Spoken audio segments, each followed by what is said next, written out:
All right, this is a story that was published in the Pheasants Forever Journal quite a few years ago, and it's one of my favorites. It's a story about ruffed grouse hunting and the love for grouse hunting, and it was in the Pheasants magazine.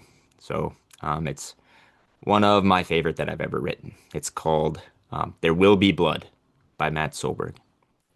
For hunters of ruffed grouse, there will also be sweat and tears, but glory all the same. A hazy reflection off the dirty glass failed to show the grin on my face as I peered through the front counter for a better view. I was just a kid back then, and my favorite part of the annual fishing trip with my dad was stopping by the country store for supplies. That meant chocolate bars, and candy, and baseball cards, the kind with the bubble gum inside. All the things a young boy needed to stay occupied for a few hours on the rainy river in October. Tops or Donruss, Willy Wonkas or Jujubes. My head was spinning with wonder when I was interrupted by the sharp sound of sleigh bells signaling someone also entering the store's front door. Just then, my dad struck up a conversation with the new patron in line behind us. I peeked over and could tell this guy had just cleaned mud off his boots with a stick. His chaps were so tattered that I couldn't believe he'd been seen in public like that. His lumberjack plaid shirt looked itchy, and the rolled up sleeves revealed some recent scratches on his forearms. He hadn't shaved in days and even had a fresh wound on his cheek. To that point, his appearance had me thinking, was this guy just in a bar fight? Then I noticed the blaze orange cap and a big smile, and it dawned on me. He's a ruffed grouse hunter. How's the hunting? My dad asked. Seen a fair few birds. Flushed 10 just this morning. I did, the man replied. Up over there on the county land west of town. Dogs did real good. The two continued the conversation in the language we call Minnesota nice. At the time, I noticed that he never stated how many birds he brought home. He kept talking about flushes, never the birds bagged. Flushes? As a kid, I was taken aback by this idea. Wasn't killing birds always the goal? I grew up hunting ruffed grouse. I'm a proud grouse hunter today, but it took time, honestly, for me to truly understand the ethos of the tradition and the motivation behind the madness. Hunting ruffed grouse in the Northwoods is more than mystical. Flushes matter, because sometimes that is all you have.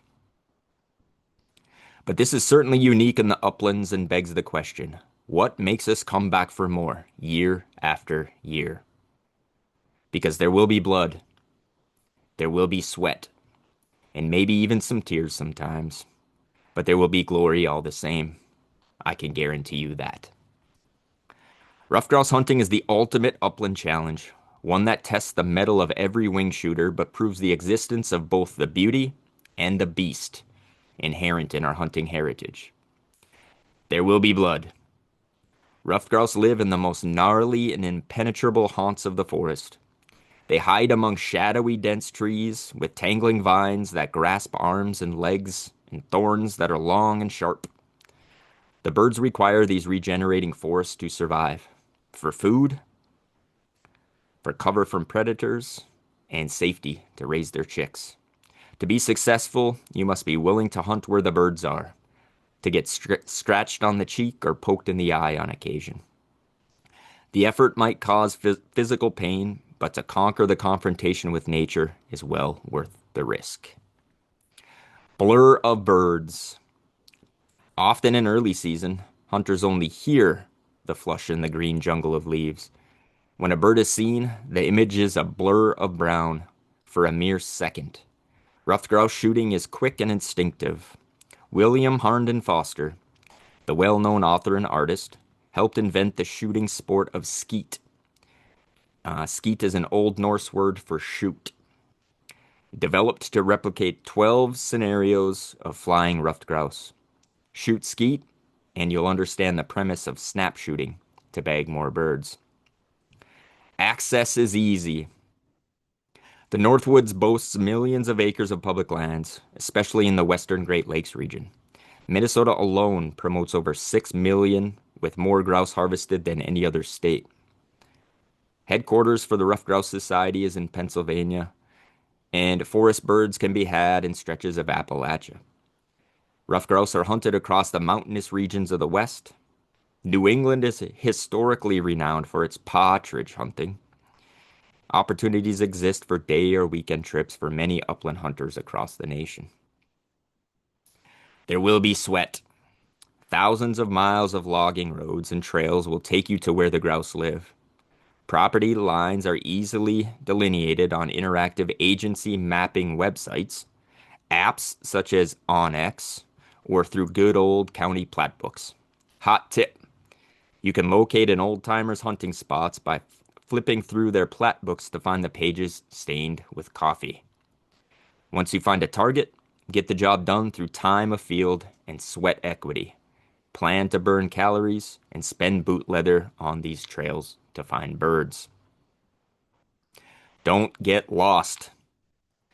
Looking at an aerial map of public land with a willingness to explore off trail, finding ruffed grouse is like discovering the X marking the spot on a treasure map. But you will never know unless you decide to go. A GPS unit or a compass in hand are key. The strategy of locating the fortune, the right combination of food, habitat, and terrain, enables the addiction of finding birds when your hard work all comes together. You have been warned. Ruffed grouse hunters won't be found at the saloon by noon. Lombardi referred to a man's finest hour as lying exhausted on the field of battle, victorious. The old coach was talking about football, but the saying also goes for grouse hunters sitting on the tailgate at dusk, because the flush of a bird is sweet, and missing a bird is bitter. A grouse in the hand is a true treasure for those willing to embrace the challenge. There will be tears. Libraries hold the knowledge of our forefathers, and those words on yellowing pages of worn books are ripe to mold the minds of readers inclined to open the dust jackets to reveal the stories within. Havilah Babcock, famous writer of all things quail, might disagree, but ruffed grouse hunting is the pinnacle of upland hunting nostalgia in America.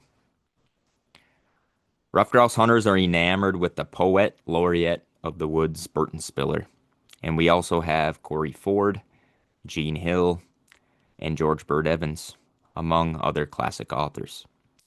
Decades have passed since these gentlemen walked the forest floor with their bird dogs and then put pen to paper. But the essence of the experience has not changed, and they tell it well. A favorite of the current upland writers is Ted Nelson Lundgren, a lawyer from Pine River, Minnesota. And a side note, when I wrote this and when it was published, Ted was still with us. Unfortunately, Ted has passed away since then, and so I'll try to modify this into the past tense just to honor Ted. So I'll start over here. A favorite of the current upland writers is Ted Nelson Lundgren, a lawyer from Pine River, Minnesota, and author of 3 books: Hunting the Sun, Grouse and Lesser Gods, and A Bird in the Hand. Ted was a personal mentor of mine in life's arenas of grouse hunting and dogs, writing stories, and practicing law. Legend has it that he took all of October off every year from work to spend the golden hours hunting the quote-unquote promised land his favorite central Minnesota covers. That is how important the grouse hunting experience was to him. Hunters of ruffed grouse often hunt alone. We call it a solitary pursuit, with an introspective focus on one simple goal: to respect nature by appreciating all that is around us. Ted had an innate sense to explain this on paper. Ted wrote, "I have other covers that are pretty much birdless, but I don't go there for hunting. These are just beautiful spiritual places to be. Churches in the natural world." They speak to me, and I walk in them to listen to the voices and soak up what they have to tell me. Years back, during my own lawyering days, I met with Ted at his office to negotiate a case. Sitting down at the conference table across from him, I first noticed a menagerie of memories on his wall. A vintage image showed his revered dog Beans on point. The expression on his daughter's face as she fanned the tail feathers of a red-faced bird was priceless. In another, Ted sat on a log, presumably taking a break from his favorite cover, with a lit pipe and the look of a content man. The faded photographs were pieces to his upland puzzle. These moments are the treasures that we bury deep within ourselves to express our feelings and explain our actions. Ted also wrote, "Have I taken any trophies? I have held on to and I have let go of places, people, dogs, guns, and game birds, all in the pursuit of 6 hours of life without a care in the world. That is surely a trophy, the greatest of all, and as rare as a unicorn." We are willing to make the necessary sacrifices in life to achieve the true riches of each moment afield. Not until you experience it yourself will you truly imagine the reality of the sentiment for what it is, and know that even the closest to us will have a hard time seeing it the way we do. Ted said, "When I come home, my wife asks me if I got anything. I always answer yes, and go downstairs to clean the gun and hang up my hunting clothes. 'Where is it?' she asks. I can feel it, stored away in small parts I don't understand right then.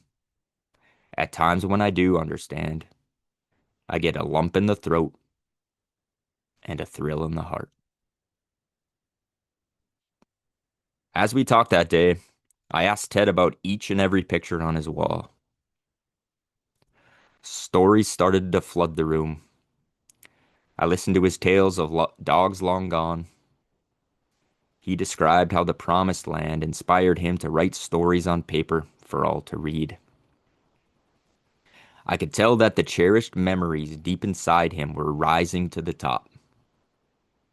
I'm not sure which ones boiled over exactly, because he didn't say. But at that moment, he understood the meaning of it all again. I knew it because I could tell there was a lump in his throat and a thrill in his heart. The feeling is signaled by seconds of silence and reflection. The moment of choked quiet required to collect ourselves before we can utter another word. Nothing else needed to be said, as I understood it too. Why do we hunt ruffed grouse? Because there will be blood, there will be sweat, and almost some tears sometimes. However, the ability to understand this glorious feeling of remembrance with emotion, but without words, is the answer to the eternal question. There Will Be Blood by Matt Soberg.